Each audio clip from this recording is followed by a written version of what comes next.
మన గౌరవనీయులు ప్రెసిడెంట్ గారి అడ్రస్ మీద నేను పార్లమెంట్లో మాట్లాడాను.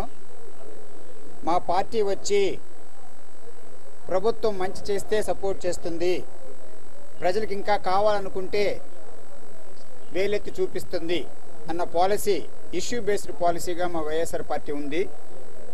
కనుక నేను ఏవేవి మంచి స్కీమ్స్ అయితే ఉన్నాయో ఆ పథకాలన్నీ బాగున్నాయి అని చెప్పి నేను చెప్పాను. ఉదాహరణకి శుభ్రత గురించి, స్వచ్ఛ భారత్ గురించి అది మంచి ఆలోచన అని చెప్పాను. అలాగే మేక్ ఇండియా అంటే మన భారతదేశంలోనే అన్నీ తయారు చేయాలా, ఉద్యోగాలు కల్పించాలా అన్న ఆలోచన కూడా చాలా బాగుందని చెప్పాను. తర్వాత పేదవాళ్ళని కూడా ఆర్థికంగా చేర్చుకోవాలా అన్న జనధన్ గురు కూడా మంచిది అని చెప్పాను. తర్వాత నైపుణ్య అభివృద్ధి చేయాలా, స్కిల్ డెవలప్మెంట్ కూడా బాగుందని చెప్పాను. తర్వాత ఆడపిల్లలను చదివించడం కూడా చాలా మంచి ఉద్దేశం అని చెప్పాను. నీతి ఆయోగ్ కూడా రాష్ట్రాలకి ఆర్థికంగా వాళ్ళని బలపరచడానికి కూడా చాలా బాగుందని చెప్పుకుంటూ వస్తూ దీనిలో కొన్ని లోపాలు ఉన్నాయని నేను చెప్పాను.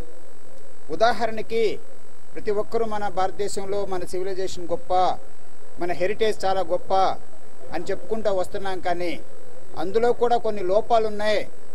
ఉదాహరణకి ఆ వర్ణ శిష్టాల ద్వారా ఈరోజు చాలామంది బాధపడుతున్నారు. అందుకని చెప్పి మన సివిలైజేషన్ గొప్ప అనుకోవడం చాలా తప్పు. దాదాపు 30% ఆఫ్ పాపులేషన్ వచ్చి బాగా వెనుకబడిన వాడు దళితులు, ఎస్టీలు ఉన్నారు. మరొక 50% బీసీలు ఉన్నారు. 20% పాపులేషనే 80% అభివృద్ధి వాళ్ళు పొందుతున్నారు.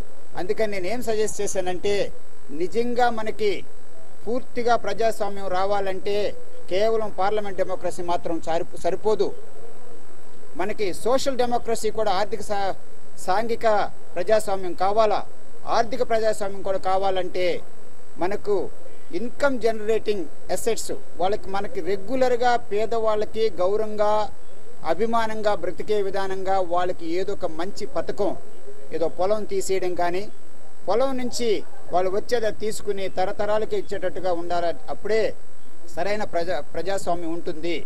అది వచ్చే వరకు ఈ పార్లమెంట్ డెమోక్రసీలో ప్రతి ఒక్కరు సంతోషంగా ఉండడానికి అవకాశం లేదు అని చెప్పి నేను ఏలెత్తి చూపించాను.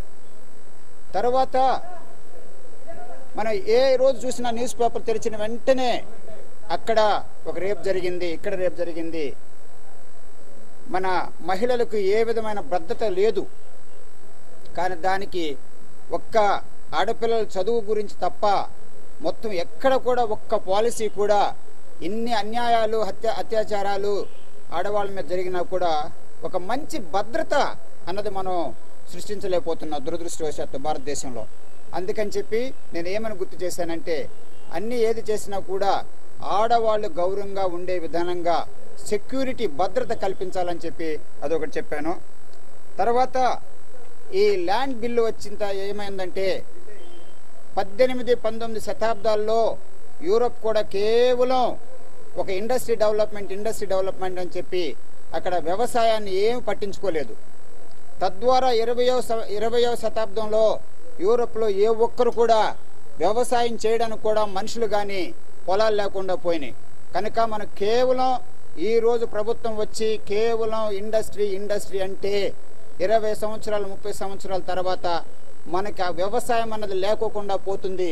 మనకి తప్పనిసరిగా ఆ ఆహారం గురించి మనం ఆలోచించవలసిన పరిస్థితి వస్తుందని చెప్పి మళ్ళీ నేను గుర్తు చేశాను. తర్వాత బీజేపీ వచ్చినప్పటి నుంచి కూడా ఏం చెప్పిందంటే, ఆ బ్లాక్ మనీని తీసుకొస్తాము, నల్లధనాన్ని తీసుకొస్తున్నామని చెప్పారు తప్ప తీసుకురాలేదు. సరిగదా, రాబోయే కాలంలో నల్లధనం లేకోకుండా, ప్యారలల్ ఎకానమీ లేకోకుండా, నల్లధనం లేకోకుండా ఏమి చేయాలన్నది ఒక్క స్కీమ్ కూడా పెట్టలేదన్న చాలా దురదృష్టకరం అని చెప్పి ఏమైతే లోపాలు ఉన్నాయో వేలెత్తి చూపించాను. మా పార్టీ తరఫున మాట్లాడే అవకాశం ఇచ్చినందుకు మా అధినేత జగన్మోహన్ రెడ్డి గారికి, మా ఫ్లోర్ లీడర్ రాజమోహన్ రెడ్డి గారికి వందనాలు తెలియజేస్తున్నా. Thank you.